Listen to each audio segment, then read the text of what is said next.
हम तो मोमो और पानी के बताशे बना रहे हैं, बच्चे टिकटॉक बना रहे हैं और प्रधान सेवक मूर्ख बना रहे हैं।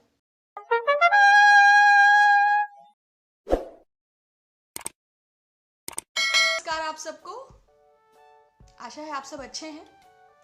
कोरोना संक्रमण से पूरी तरह सुरक्षित, सोशल डिस्टेंसिंग और आइसोलेशन का पालन करते हुए आपका रोजगार भी सुरक्षित है और आपके पास पर्याप्त राशन है। वुहान से जो कोरोना का सफर शुरू हुआ था, तमाम देशों तक होते होते भारत आया और भारत का बुनियादी स्वास्थ्य ढांचा पूरा हिलाते हुए अर्थव्यवस्था को भी, इकोनॉमी जो लॉकडाउन जिसका हम लोग पालन कर रहे हैं, ये इकोनॉमी का लॉकआउट साबित हुआ। जो इस वक्त हालात हैं, यद्यपि कोरोना वैश्विक महामारी से देश बहुत मजबूती से लड़ रहा है, उसमें आप और हम सब शामिल हैं। बहुत नमस्ते आप सबको। मैं उम्मीद करती हूँ आवाज मिल रही है आपको।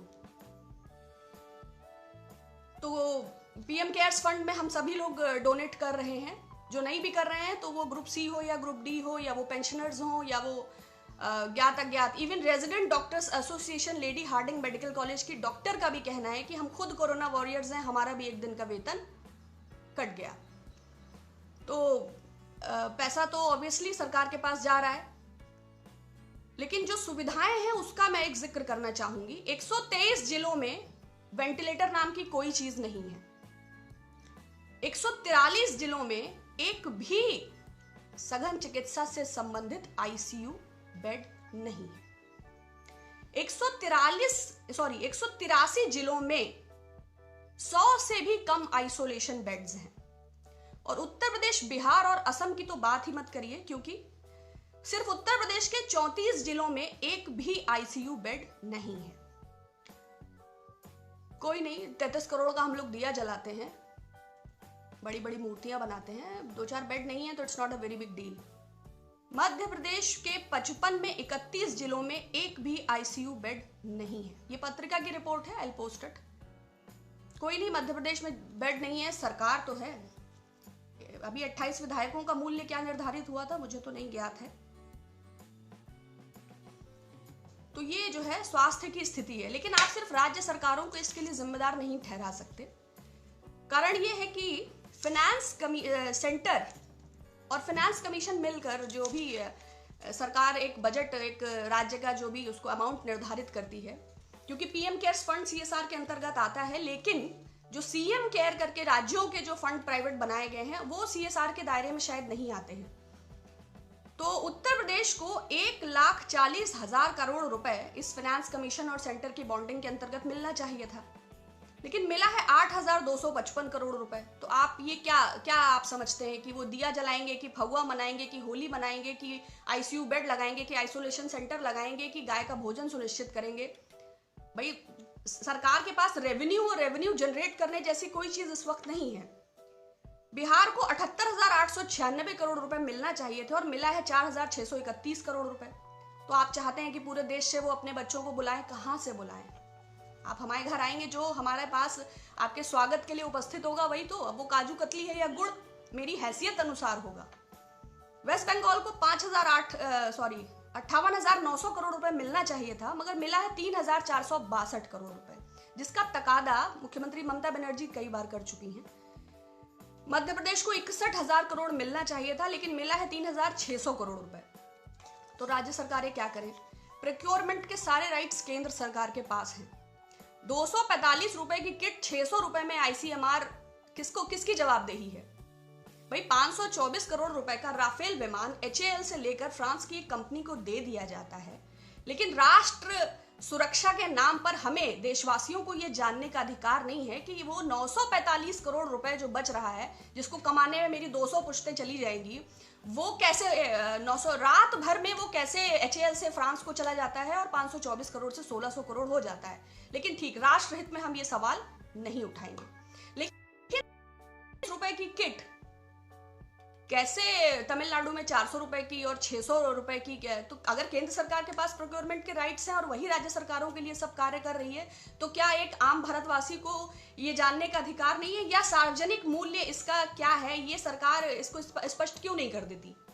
ऐसे समय में जबकि लोग भटक रहे हैं, रो रहे हैं, उनके पास भोजन नहीं है, लोग बर्बाद हो गए हैं, ऐसे समय में भी मुनाफाखोरी और भ्रष्टाचार, क्या ये सरकार के संरक्षण और सहयोग के बिना संभव है? मैं इत्तेफाक नहीं रखती, आप यकीन करते हैं तो अलग बात है। तीसरी खास बात, देखिए सरकार के पास पैसा नहीं है। ये बात अलग है कि 6 साल में चाहे वो जेट एयरवेज हो, चाहे भारत पेट्रोलियम हो, चाहे BSNL हो, चाहे MTNL हो, चाहे HAL हो, चाहे लाल किला हो, चाहे $20 इंटरनेशनल मार्केट में पेट्रोल है, लेकिन हम तो उसी मूल्य में खरीद रहे हैं। लेकिन सरकार के पास पैसा नहीं है। 1 महीने की कोरोना डिजीज ने भुखमरी के वो हालात पैदा कर दिए हैं। हम वही हैं जो थोड़े दिन पहले विश्व शक्ति जगत गुरु थे और सबके कागज जांचने में पैसा खर्चने वाले थे। अचानक से इस कदर की भुखमरी है कि हम उसका सामना करने में सक्षम नहीं हो पा रहे हैं। लेकिन RBI की एक, रिजर्व बैंक ऑफ इंडिया को एक RTI एक्टिविस्ट ने एक दायर उसका जो जवाब मिला है वो बड़ा इंटरेस्टिंग है कि सरकार के एक और हालात ये हैं, दूसरी ओर सरकार ने डिफॉल्टर्स का 50 बिलफुल डिफॉल्टर्स का 6,66,000 रुपया वेव ऑफ कर दिया है। सरकार का हृदय बहुत बड़ा है। हम लोग 5 ट्रिलियन इकोनॉमी का सपना देखते रहते हैं। कोई एंटीगुआ में आइलैंड रह रहा है, कहीं मेहुल चौकसी का भी कितना माफ हुआ है, मेहुल चौकसी का 5,492 करोड़, विजय माल्या का 1,943 करोड़, जतिन मेहता का 4,076 करोड़, बाबा रामदेव का 2,212 करोड़। बहुत गरीब है वो, उनको बाबा रामदेव क्यों कहते हैं? ही इज कॉर्पोरेट ठग। जैसे चिन्मयानंद स्वामी हैं, जैसे आसाराम बापू हैं, जैसे सावरकर वीर हैं, वैसे रामदेव बाबा हैं। थोड़े दिनों पहले वो 1,000 रुपए का नोट बंद कराने वाले थे, काला धन विदेशों से लाने वाले थे, जीन्स को बैन कराने वाले थे। लेकिन एनीवेज, वृंदावन में रहना है तो राधे राधे कहना है। हमसे पूछे बिना 265 टन करोड़ सोना, संसद में इसकी कोई चर्चा नहीं, गिरवी रख दिया। भाई बादशाह सलामत के जहन में कोई ख्याल आया कि 8 बजे के बाद ये नोट कागज के टुकड़े हैं, तो वित्त मंत्री से इससे सलाह करने की कोई आवश्यकता नहीं है। बादशाह सलामत ने ये फैसला ले लिया कि उत्तर प्रदेश में सरकार बनानी है तो नोटबंदी तो करना है। और चैनल्स को आप ऑथराइज करिए कि वो चिल्ला चिल्ला के ये बताएं कि काला धन आएगा, आतंकवाद जाएगा, नक्सलवाद की कमर टूटेगा। और लोगों का क्या है, they are busy with Photoshop industry, they are busy with so many things are there even though. लेकिन बैंक फ्रॉड का इतना बड़ा अमाउंट, 32,868 टोटल बैंक फ्रॉड्स हैं और 100 करोड़ के बहुत सारे लोग इसमें इन्वॉल्व हैं। मैंने सिर्फ 2 ही 4 नाम लिए हैं। इसमें आप समझते हैं कि तुम मुझे खून दो मैं तुम्हें आज़ादी दूंगा, तुम मेरा रोल वेव ऑफ करोगे तो हम भी तो तुम्हें कुछ देंगे। क्या बिना किसी अंडर टेबल 60 गांठ के इतना हजारों हजार करोड़ रुपए, 6,66,000 करोड़ रुपए वेव ऑफ हो गया? वैसे सरकार स्पष्ट नहीं करेगी, लेकिन भारतीय जनता पार्टी के कुछ भारी भरकम चंदे हैं, कॉर्पोरेट चंदे। Gupta coal India private limited, coastal projects, diamond power infrastructure, electrotherm India, और भी बहुत सारे होंगे। लेकिन खैर, देश नहीं बिकने देंगे। देश को किसी भी हालत में नहीं बेचना है और हमारी धर्म और संस्कृति खतरे में है। न मालूम कब तुर्कों और मंगोलों का आक्रमण हो जाए और हमें जाके हिंदू कुश की पहाड़ियों में छुपना पड़े। तो प्लीज़ आप अपने हेरिटेज और अपनी संस्कृति को बहुत मजबूती से पकड़िए और बाकी अच्छा होगा। दूसरा, रतन राजश्री ने बहुत बार PM फंड के लिए मुझे बोलने के लिए कहा, बहुत कुछ विशेष है। देखिए, लॉकडाउन बिना किसी जांच पर, बिना किसी योजना के हुआ। हालांकि इस सरकार में सब कुछ बिना योजना के होता है, लेकिन हमारे पास एक व्यवस्था है, नेशनल डिजास्टर मैनेजमेंट एक्ट 2005। इस मैनेजमेंट डिजास्टर एक्ट 2005 के अंतर्गत 62 सेक्शन 62, इसमें एक नेशनल डिजास्टर मैनेजमेंट अथॉरिटी का जिक्र है।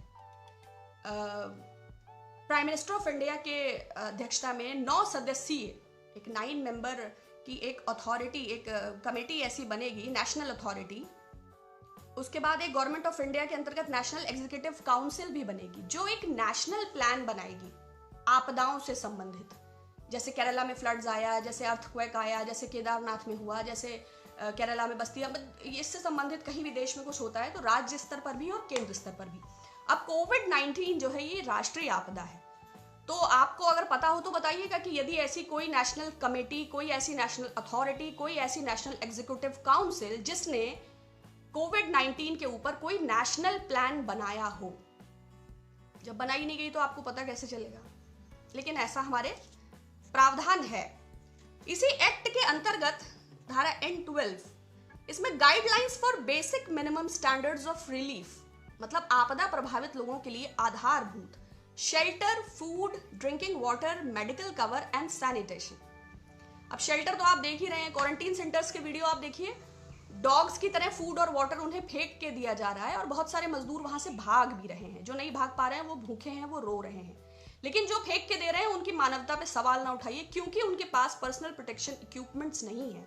तो संक्रमण के खतरे के चलते वो बेचारे क्या करें, उनको जान भी अपनी बचानी है। कोई रेनकोट पहन के इलाज कर रहा है, कोई हेलमेट लगा के इलाज कर रहा है, कोई सर पे गार्बेज वाला बैग पन्नी बांध कर चल रहा है। वो मेक इन इंडिया कहाँ है वैसे, जो ग्लव्स भी नहीं बना पा रहा है, जो अलीबाबा से पेटीएम आएगा, अमेजॉन पूरे भारत में दिखाई देगा, सारे डिजिटल कमर्शियल प्लेटफॉर्म्स अब्रॉड से हैं। और एनीवेज, तो शेल्टर का हाल ये है। फूड का आपको पता ही है, 6-6 फीट पे लाइनें लगी हैं और तमाम रेड़ी वाले, खोंचे वाले, ठेले वाले, पान वाले जो स्वाभिमान से 200-250 रुपए रोज कमाते थे, आप उनकी तुलना भिखारियों से नहीं कर सकते। वो लाइनों में लगकर 2-2 किलोमीटर जाके खिचड़ी खाने के लिए मजबूर हैं। और राशन का वितरण क्या हो रहा है मुझे बार बार नहीं कहना उस पर। ड्रिंकिंग वाटर का, बाकी मेडिकल कवर एंड सैनिटेशन को लेकर सरकार बहुत गंभीर है। सीधा बरेली के मजदूरों पे कीटनाशक का स्प्रे कर दिया, it's all sanitised. Then special, इस एक्ट में special provisions for widows and orphans and इसमें कॉम्पनसेशन का भी। विडोज एंड ऑर्फन मतलब इस आपदा के दौरान जिन लोगों की मृत्यु हुई, जैसे अभी इसमें ऑर्फन्स, आपने देखा होगा थोड़े दिन पहले बिहार के पूर्णिया में एक 150 किलोमीटर मजदूर अपने परिवार के साथ पैदल चला, 145 किलोमीटर वो चल गया था और उसके घर से 12 किलोमीटर दूर उसकी 13 साल की लड़की की मौत हो गई रास्ते में। ऐसे लोगों के लिए ही ये प्रावधान है, लेकिन ये अखबारों में भी जगह नहीं पा रहे हैं, टीवी में भी जगह नहीं पा रहे हैं। तो कॉम्पनसेशन का सवाल इस सरकार से उठाना, मध्यम वर्ग की कमर टूटी हुई है, 12 से 14 करोड़ लोग अपना रोजगार गंवा चुके हैं, करोड़ों आदमी सड़कों पर पलायन का शिकार है, भुखमरी रुकने का नाम नहीं ले रही है। लेकिन हिंदुस्तान के निजाम विलफुल डिफॉल्टर्स का हजारों करोड़ रुपया माफ करके नए भारत की ताबीर लिख रहे हैं। इसमें धारा 13 के अंतर्गत लोन की भी चीजें हैं और भी, कि कितना इंटरेस्ट दिया जाए, कितना वेव ऑफ किया जाए, कैसे लोगों का रोजगार सुनिश्चित हो, कैसे उनकी मदद की जा सके। लेकिन ऐसी किसी काउंसिल, ऐसी किसी अथॉरिटी, ऐसी किसी नेशनल डिजास्टर मैनेजमेंट कमेटी का कोई जिक्र किया ही नहीं गया, क्योंकि भारत के जो, हिंदुस्तान के जो बादशाह सलामत हैं, उन्होंने राष्ट्र के नाम संदेश दिया और एक घोषणा की और 4 घंटे में भारत सड़कों पे आ गया। जब राज्य के मुख्यमंत्रियों से मशवरे की आवश्यकता नहीं है तो राज्य के देशवासियों को तो कोई गिनती ही नहीं है। वो जो 1000-2000 उद्योगपति हैं, उसके अलावा भारत में कोई नहीं रहता है। बस वो लोग थाली और ताली बजाने के लिए हैं कि प्रति मेरे 130 करोड़ भारतवासियों दिया जलाइए। मेक इन इंडिया में दिया ही बनाना शुरू कर दीजिए, बाद में जलाने के काम आएगा। बाकी तो आपकी सारी योजनाएं, get up India, set down India, shut up India, whatever it is. Then सबसे the most important thing is धारा 4(6) नेशनल डिजास्टर रिस्पॉन्स फंड। ये इस डिजास्टर मैनेजमेंट एक्ट का सबसे इंपॉर्टेंट और प्राइम पार्ट है। इसके मुताबिक इसके अंतर्गत आपदा से प्रभावित लोगों के लिए धन खर्च की व्यवस्था है। लेकिन हमारे प्रधानमंत्री जी ने इन सबको दरकिनार करते हुए एक पीएम केयर्स नाम का ट्रस्ट बनाया, जो आरटीआई के दायरे में नहीं आता, जो सीएजी के दायरे में नहीं आता, जिसको प्राइवेट ऑडिटर्स ऑडिट करेंगे और जिसमें तमाम लोग धन दे रहे हैं, जिसमें पहले हफ्ते में ही इसके अनाउंसमेंट के बाद 6500 करोड़ रुपए जमा हुआ था। लेकिन उसको लेके कोई पारदर्शिता अभी तक प्रदर्शित नहीं हुई। जब राज्य सरकारों को मिला नहीं, मध्यम वर्ग को राहत नहीं, किसी प्रकार की कोई घोषणा नहीं, तो इसका फंड कहाँ है? जाहिर बात है प्राइवेट ऑडिटर्स ऑडिट करेंगे तो हम इस पर सवाल नहीं उठा सकते। और अगर कानून में, डिजास्टर मैनेजमेंट एक्ट में इस बात का प्रावधान है कि नेशनल डिजास्टर रिस्पॉन्स फंड रहेगा और उसको वो काउंसिल प्राथमिकता और आपदा प्रबंधन के आधार पर खर्च करेगी, तो पीएम केयर्स बनाया क्यों गया? हालांकि इसका उत्तर नहीं मिलेगा। दूसरा, इसमें नेशनल डिजास्टर मिटिगेशन फंड का भी प्रावधान है। ये धारा 4(7) है। मिटिगेशन क्या होता है मुझे पता नहीं था, तो मैंने इसको गूगल किया। मिटिगेशन का मतलब है effort to reduce loss of life and property by lessening the impact of disaster. मतलब आपदा से प्रभावित लोगों के जनजीवन की क्षति को कम करना इस मिटिगेशन फंड का उद्देश्य होगा। लेकिन जब उस पूरे कानून को ही दरकिनार कर दिया तो क्या सुनिश्चित होगा? सरकार के पास ना कोई नेशनल प्लान है, ना कोई प्रदेश स्तरीय प्लान है और ना कोई जिला स्तरीय प्लान है। सरकार कहने में अजीब है, वसूली में लगी है। कहां कहां क्या क्या बेचा जा सकता है, 6 बरस में और क्या क्या रह गया है जिसको बेच बेच कर हम अपने प्राइवेट फंड को सिक्योर करें। सरकार के पास ना कोई पॉलिसी है, ना कोई काउंसिल है, ना कोई योजना है, ना कोई प्लान है, और हम आप घरों में लॉक हैं। हम तो मोमो और पानी के बताशे बना रहे हैं, बच्चे टिकटॉक बना रहे हैं और प्रधान सेवक मूर्ख बना रहे हैं। चलिए, आज के लिए पीएम केयर्स के लिए कई लोगों ने बोला था, जो मुझे विधिवत जानकारी मिली उस आधार पे मैंने अपने विचारों को रखा है। आशा है आप सब कुशल से हैं। अपना ख्याल रखिएगा, आगे विषयों पर जरूर बात होगी। Thank you so much.